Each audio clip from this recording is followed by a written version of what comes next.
എവിടുന്നാ വരണ നിങ്ങള് രണ്ടാളും കൂടി?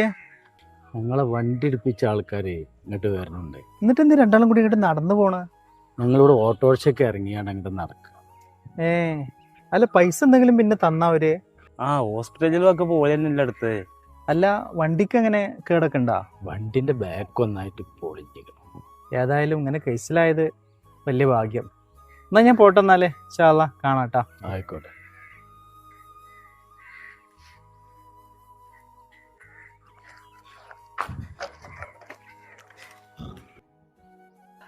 ഞങ്ങളവിടെ ജംഗ്ഷനിൽ നോക്കി, അപ്പോൾ അവിടുന്ന് പറഞ്ഞ് നിങ്ങൾ ഇങ്ങോട്ട് നടന്നു പോകുന്നു.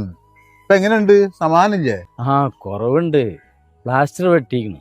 ഒരാഴ്ച കൂടി കൈ തൂക്കിടരുതെന്ന് പറഞ്ഞു. എനിക്ക് എങ്ങനെ ഉണ്ടടാ? കുഴപ്പമില്ല, ചെറിയൊരു വേദന ഉണ്ട്. ഇത് സാരമില്ല, അത് മാറിക്കോളും.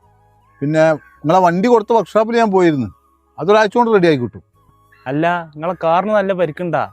അതിന്റെ ഹെഡ്ലൈറ്റ് പൊട്ടിയിരിക്കുന്നു, ആ സെറ്റ് ഒന്നായിട്ട് മാറ്റണം. ഞാൻ ഷോറൂമിൽ കൊടുത്തിട്ടുണ്ട്. ഏതായാലും ഇഞ്ഞെങ്കിലും നിങ്ങൾ ശ്രദ്ധിക്കേ. നിങ്ങൾ ആ വണ്ടിക്ക് ബ്രേക്ക് ലൈറ്റ് ഇല്ലാത്തതുകൊണ്ട് ഞാൻ തീരെ കണ്ടില്ല. ഒരു 10-25 ഉറുപ്പ്യൻ്റെ കാര്യമല്ലേ ഉള്ളൂ. അതൊന്ന് മാറ്റിയിട്ടിരുന്ന ഇപ്പോൾ എനിക്കും ഇത്രയും നഷ്ടം ഉണ്ടാവില്ലായിരുന്നു, നിങ്ങൾക്കും ഈ അടുങ്ങാറുണ്ടാവില്ലായിരുന്നു. നിങ്ങളെന്നല്ല, എല്ലാവരും ശ്രദ്ധിക്കണം. ഇങ്ങനത്തെ ചെറിയ ചെറിയ കാര്യങ്ങൾ ശ്രദ്ധിക്കാതെ എന്തിനാ വലിയ വലിയ അപകടങ്ങൾ ഉണ്ടാക്കുന്നത്? ഇപ്പം തൽക്കാലം ഇതുകൊണ്ട് കേച്ചിലായി, അൽഹംദുലില്ലാ.